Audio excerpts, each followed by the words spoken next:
আসামি সোহেল 164 দিয়েছিল, দোষ স্বীকারোক্তি করেছিল ম্যাজিস্ট্রেটের কাছে। তখন তিনি বলেছিলেন যে স্বপ্না আক্তার অর্থাৎ তার স্ত্রী, যিনি হচ্ছেন এই মামলার দ্বিতীয় আসামি, তিনি হচ্ছেন এই সোহেল রানাকে সাপোর্ট করেছেন, সহযোগিতা করেছেন সোহেল রানা যেন পালিয়ে যায়। এটা হচ্ছে সোহেল রানা যখন বলে, তখন হচ্ছে আদালতের কাঠগড়ায় থাকা তার স্ত্রী স্বপ্না খাতুন সোহেলের প্রতি ক্ষিপ্ত হয়ে যায়। কারণ হচ্ছে সোহেল সত্য ঘটনা কেন বলেছে। তো এতেও প্রমাণিত হয় যে সোহেল রানার অর্থাৎ এই মামলার যিনি মূল আসামি, মূল ধর্ষক, তার সহযোগী হিসেবে তার স্ত্রী স্বপ্না খাতুন যে ছিল, এ থেকেও এটা প্রমাণিত হয়। কারণ প্রধান আসামি নিজেই স্বীকার করেছেন স্বপ্না খাতুন তাকে সহযোগিতা করেছেন গ্রিল কেটে পালিয়ে যাওয়ার জন্য। স্বরাষ্ট্রমন্ত্রী অমিত শাহ মমতা বন্দ্যোপাধ্যায়কে ফোন দিয়ে বলেছিলেন বিষয়টা চেপে যেতে, বাইরে যেন না আসে।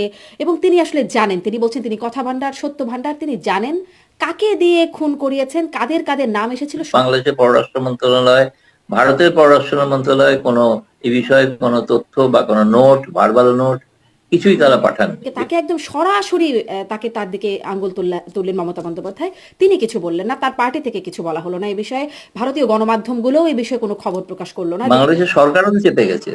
যদি চেপে যাওয়া বলেন, ভারতের নির্দেশে, ভারতের সম্পৃক্ততায় ঘটানো হলেও এটি করানো হয়েছে বাংলাদেশি নাগরিকদের দিয়ে। এবং তিনি বলছেন এই ঘটনার সাথে জামাত আমিরের একজন পিএস জড়িত আছেন, সম্পৃক্ত আছেন। তিনি বলছেন বিএনপির মন্ত্রী, এমপিরা হতে পারেন হাদিম ভাই, আসলে তো তিনি দূতাবাস পদাধিকারী, তার বক্তব্যকে উপেক্ষা করছেন বাংলাদেশ সরকার। যে এটা কি একটা যৌথভাবেই একটা চেপে যাওয়ার প্রক্রিয়া, বিএনপি জামাত জড়িত তিনি বলছিলেন।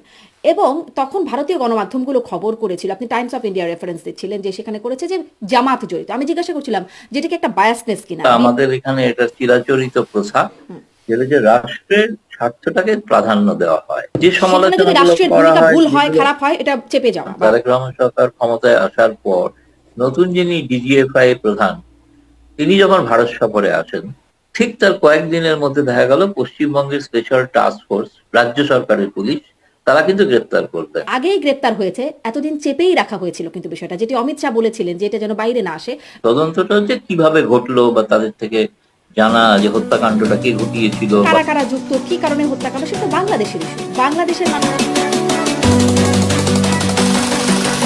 প্রশ্ন হবে লাগামহীন, জানতে চাই, জানাতে চাই এই সময়ের পালস অফ পলিটিক্স।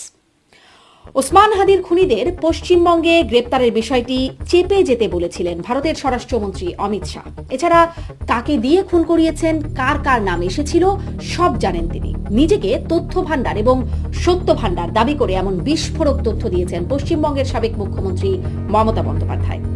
পশ্চিমবঙ্গে টানা 15 বছর শাসন করা দায়িত্বশীল এই রাজনীতিবিদ নিজ অভিজ্ঞতা থেকে এমন সরাসরি এবং সুনির্দিষ্ট অভিযোগ করলেও কেন চুপ স্বরাষ্ট্রমন্ত্রী অমিত শাহ এবং বিজেপি সরকার? কেন সেদেশের গণমাধ্যমও চেপে গেল বিষয়টি? আবার যেই হাদি হত্যাকাণ্ড নিয়ে বাংলাদেশ জুড়ে বিক্ষোভ, আন্দোলনে তোলপাড় হয়েছিল এবং তখন অভিযোগের তীর ছিল ভারতের দিকে, এখন যখন সেই ভারতের পশ্চিমবঙ্গের তৎকালীন মুখ্যমন্ত্রী সরাসরি ভারত সরকারকে এজন্য দোষারোপ করছে, তখন কেন সেটাকে পরাজিত প্রার্থীর বক্তব্য বলে আমলেই নিচ্ছে না বাংলাদেশ সরকার?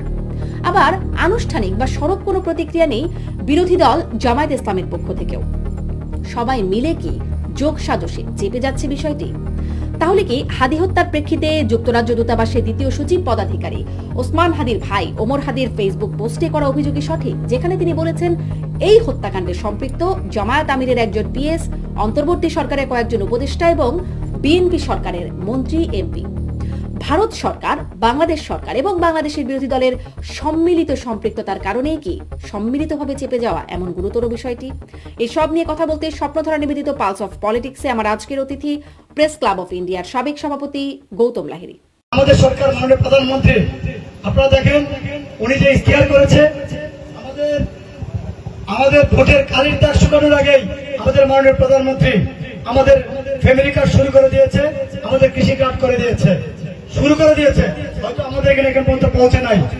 ইনশাআল্লাহ আমি চেষ্টা করবো দ্রুত আমাদের এই অঞ্চলে আনার জন্য, আমাদের এই মা বোনদের জন্য ফ্যামিলি কার্ড দেওয়ার জন্য।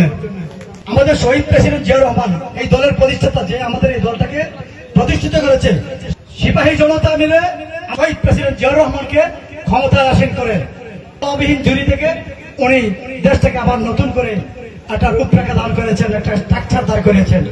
আমাদের মাননীয় প্রধানমন্ত্রী উনি তখন ওনার বাবার বড় সাপকে ছোট করে পড়তেন, দর্জির মাধ্যমে ছোট করে পড়তেন।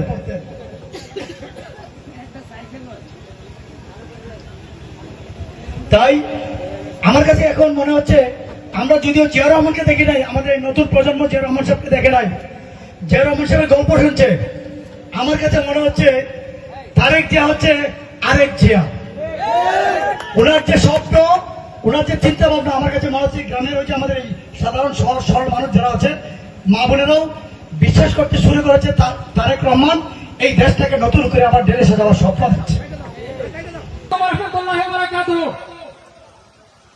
সংগ্রামী উপস্থিতি, আপনাদের উপস্থিতির মাধ্যমে আজকের প্রধান অতিথি জননেতা জনাব কামরুজ্জামান কামরুল সাহেব, আপনি জানেন এই ৫৫ বছরের বাংলাদেশে আমরা উত্তরবঙ্গবাসী বিএনপির প্রতিষ্ঠা লগ্ন থেকে বিএনপিকে এই তাহিরপুর উপজেলার মধ্যে সর্বোচ্চ সাপোর্ট করে যাচ্ছে, কিন্তু দুঃখজনক ভালো সত্য বিগত ১৭ বছর বিনামূল্যের সরকার, বিনামূল্যের এমপি, সভাপতি এবং আহ্বায়ক কমিটির অন্যতম সদস্য বিশেষ অতিথির আসন গ্রহণ করবেন জনাব শামীম আহমেদ, সাংগঠনিক সম্পাদক বরদল উত্তর ইউপি বিএনপি।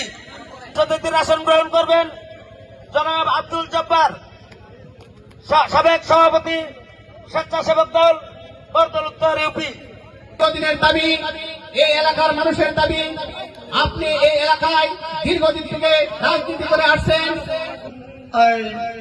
সবিক আহ্বায়ক হয়েছে, সভাপতি হয়েছে, এনাম সেক্রেটারি হয়েছে, তাদের সাথে কিন্তু কম্পিটিশন রোল করছে। আরো বাগাঘাট পর্যন্ত চলে গেছে।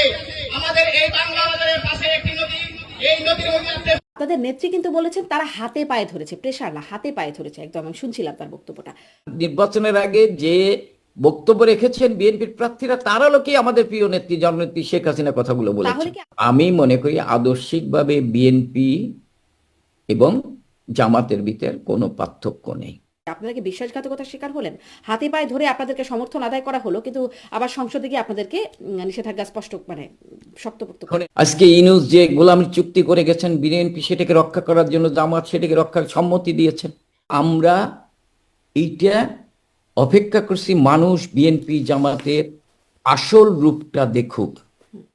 আমরা ধরেন শেখ হাসিনার বক্তব্য আমরা যেটা শুনেছি, তিনি বলছেন যে তারা অনেকেই মানে বিএনপি নেতারা আওয়ামী লীগের কাছে ধর্ণা দিয়েছে, হাতে পায়ে ধরেছে এবং তাদের পক্ষে সমর্থনও দিয়েছে জামাতকে ঠেকাতে। ফলে মানে এই যে মানে ইউনূসকে বিদায় করে বিএনপিকে ক্ষমতায় আনার ব্যাপারে